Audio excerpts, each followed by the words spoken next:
ಕೋಲಾರದಲ್ಲಿಂದು ರೈತರಿಗೊಂದು ಕಾರ್ಯಕ್ರಮವನ್ನು ರಾಗಿ ಕಣಕ್ಕೆ ಪೂಜೆ ಸಲ್ಲಿಸುವುದರ ಮೂಲಕ ಕೃಷಿ ಸಚಿವ ಬಿಸಿ ಪಾಟೀಲ್ ಉದ್ಘಾಟಿಸಿದರು. ಕೋಲಾರ ಜಿಲ್ಲೆಯ ಮುಳಬಾಗಿಲು ತಾಲೂಕಿನ ಬೇವಹಳ್ಳಿಯ ಪ್ರಗತಿಪರ ರೈತನ ತೋಟದಲ್ಲಿ ಕಾರ್ಯಕ್ರಮವನ್ನು ಆಯೋಜನೆ ಮಾಡಲಾಗಿತ್ತು. ರಾಗಿ ಕಣಕ್ಕೆ ಪೂಜೆ ಸಲ್ಲಿಸಿದ ಸಚಿವರು ಬೇವಹಳ್ಳಿಯ ಅಶ್ವತ್ಥಾಮ ಅವರ ಸಮಗ್ರ ಕೃಷಿ ಪದ್ಧತಿಯನ್ನು ವೀಕ್ಷಣೆ ಮಾಡಿದರು. ಇಂದು ಇಡೀ ದಿನ ರೈತರ ಜೊತೆಗೆ ಕೃಷಿ ಚಟುವಟಿಕೆಗಳಲ್ಲಿ ತೊಡಗಲಿರುವ ಸಚಿವರು ಹಾಲು ಕರೆಯುವುದು, ದೇವಸ್ಥಾನಕ್ಕೆ ಭೇಟಿ ನೀಡುವುದು, ಎತ್ತಿನ ಗಾಡಿಯ ಸವಾರಿ, ಟೊಮ್ಯಾಟೊ ತೋಟದಲ್ಲಿ ಬಳ್ಳಿ ಕಟ್ಟುವುದು, ಟೊಮ್ಯಾಟೊ ಕೊಯ್ಲು ಮಾಡಲಿದ್ದಾರೆ. ರೈತ ದಂಪತಿಗೆ ಸನ್ಮಾನ ಕಾರ್ಯಕ್ರಮ ಸೇರಿದಂತೆ ರೈತರೊಂದಿಗೆ ಸಂವಾದ, ಸಾಂಸ್ಕೃತಿಕ ಕಾರ್ಯಕ್ರಮಗಳಲ್ಲಿ ಭಾಗಿಯಾಗಲಿದ್ದಾರೆ.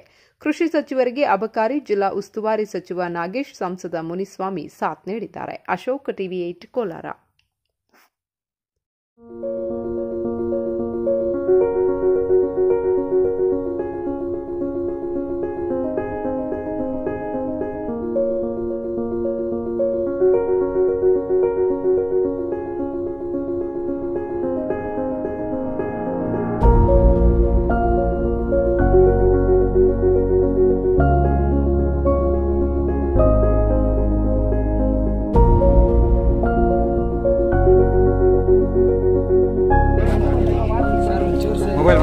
मोबाइल